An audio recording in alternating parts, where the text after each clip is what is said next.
성 암브로시오는 갈리아의 지방 장관으로 재직한 아우렐리우스의 아들로 339년 독일 남서부 트리어에서 태어났습니다.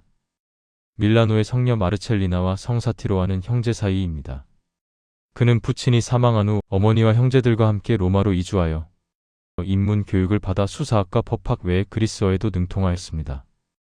어머니가 선종한 후에는 마지인 성녀 마르첼리나의 돌봄을 받았으며 성 암브로시오는 가문의 전통에 따라 국가 관리의 길을 택해 뛰어난 실력과 좋은 가문을 배경으로 빨리 출세하였습니다.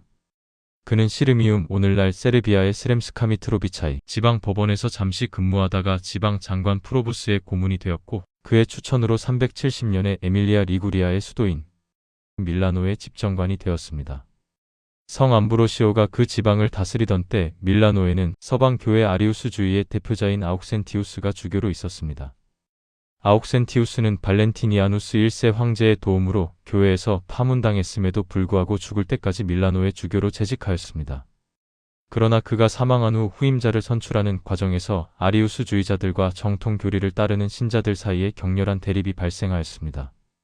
집정관인 성 암브로시오는 밀라노의 질서 회복을 위해 이 문제에 개입하였고, 아리우스주의자들과 정통 교리를 따르는 신자들을 중재하면서 성 암브로시오는 성당에 모여있던 신자들에게 평화적 방법과 대화를 통해 화해를 추구하자고 연설하였습니다.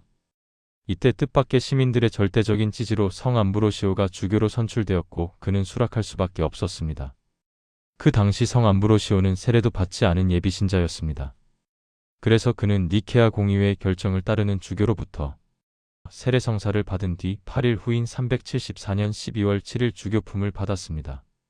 주교직은 막중한 책임이 따르는 자리입니다. 그리고 밀라노는 로마 제국 서부 지역의 행정 중심지였기 때문에 주교 역시 불가피하게 정치에 개입할 수밖에 없었습니다. 홍수처럼 밀려드는 개종자들, 수많은 이교도와 아리우스 이단에 동조하는 그리스도인들 등 모든 문제를 새 주교인 성 암브로시오가 해결해야만 했습니다. 다행히 지방정부의 지사로 있던 성사티로가 공직에서 사임한 후 밀라노로 와서 교구의 세속적 행정 업무를 도우며 성 암브로시오가 영적인 일에 집중할 수 있도록 보좌하였습니다. 주교가 된 후 성 암브로시오는 자신의 부족함을 고백하며 자신의 모든 재산을 가난한 이들을 위해 희사하고 수도자와 같이 청빈과 극기의 생활을 하면서 신학과 성경 등을 연구하였습니다. 그에게 신학을 가르쳐 준 사람은 훗날 그의 후계자가 된 성 심플리치아노 신부였습니다. 그는 오래지 않아 당대의 유명한 설교자가 되었고, 아리우스를 반대하는 서방 교회의 가장 영향력 있는 지도자가 되었습니다. 성 암브로시오가 주교품을 받은 지 약 1년 만에 발렌티니아누스 1세 황제가 사망하고 그의 아들 그라티아누스가 황제가 되었습니다. 새 황제의 고문관이 된 성 암브로시오는 황제를 설득하여 니케아 신앙 고백을 따르도록 하고 서방에서 아리우스파를 축출하는 법안을 만들게 하였습니다. 그러나 불행하게도 황제가 전투에서 막시무스에게 살해되자 성 암브로시오는 다시 막시무스를 설득하였습니다.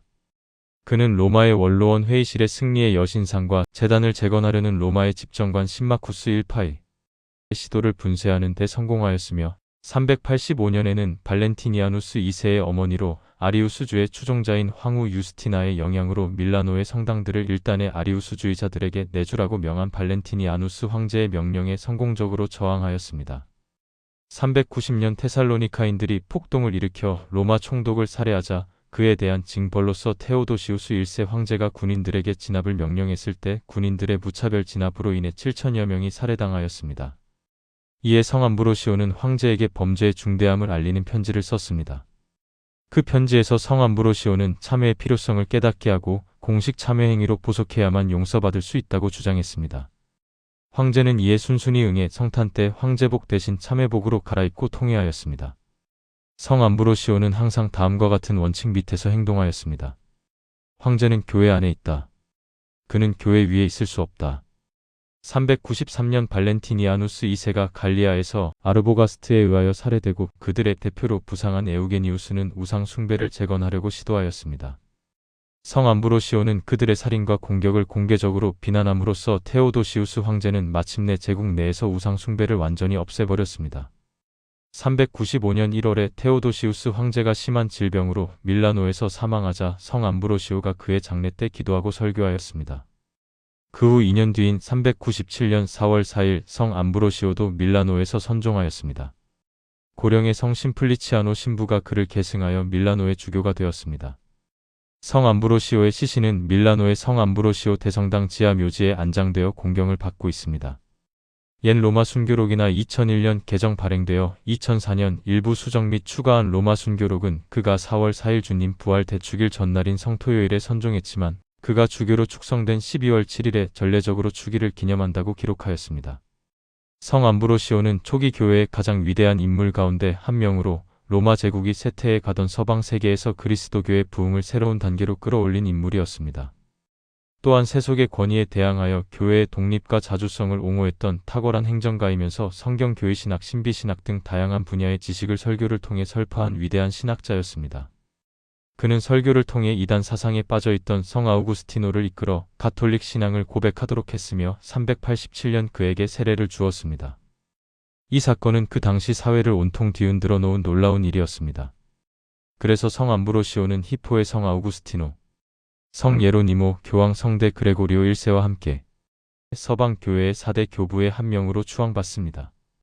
또한 그는 신비론과 성사론이란 책에서 주로 세례성사와 견진성사 그리고 성체성사에 대해 자세히 다뤘습니다. 그리고 그는 시편을 대중적인 찬미의 기도로 활용하도록 가르친 첫 번째 인물입니다. 그 밖에 그의 주요 저서로는 성직자들의 직무론, 동정녀 신앙론 등이 있습니다. 교회 미술에서 그는 종종 벌집과 함께 묘사되는데 이는 그의 언변이 꿀처럼 달다는 뜻과 함께 소년 시절 벌떼와 연관된 전설에서 유래하였습니다. 그리고 채찍은 테오도시우스 황제의 참회를 상징합니다. 성 암브로시오는 밀라노와 양봉업자들의 수호성인으로 공경을 받고 있습니다.